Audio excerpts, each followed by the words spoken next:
প্রথমে সয়াবিনটাকে সেদ্ধ করে নিয়েছি, সেদ্ধ করে এটার জলগুলোকে ঝরিয়ে নিয়েছি। সেদ্ধ করা সয়াবিনটার জল ঝরানো হয়ে যাওয়ার পরে এর মধ্যে আদা রসুন বাটা, গোলমরিচ গুঁড়ো, শুকনো লঙ্কার গুঁড়ো, নুন এগুলো দিয়ে এবার একটু কর্নফ্লাওয়ার দিয়ে এটাকে মেখে নেবো। সব কিছুকে একসাথে করে নিয়ে এবার এগুলোকে আস্তে আস্তে ভালোভাবে সয়াবিনটার সাথে মাখিয়ে নেবো। যদি লাগে তাহলে আর একটু কর্নফ্লাওয়ার দেবো এরপরে। সয়াবিনগুলো কিন্তু একদম শুকনো শুকনো করে ফেলেছি, যাতে জল না থাকে এটার মধ্যে।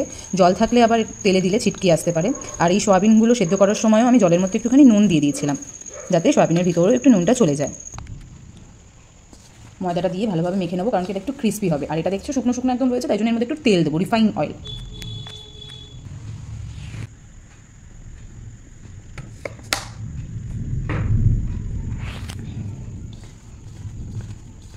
রিফাইন তেলটা দেওয়াতে জিনিসগুলো দেখো কি সুন্দর গায়ে গায়ে মেখে যাচ্ছে। কড়াইতে এবার তেলটা গরম হতে দিয়েছি।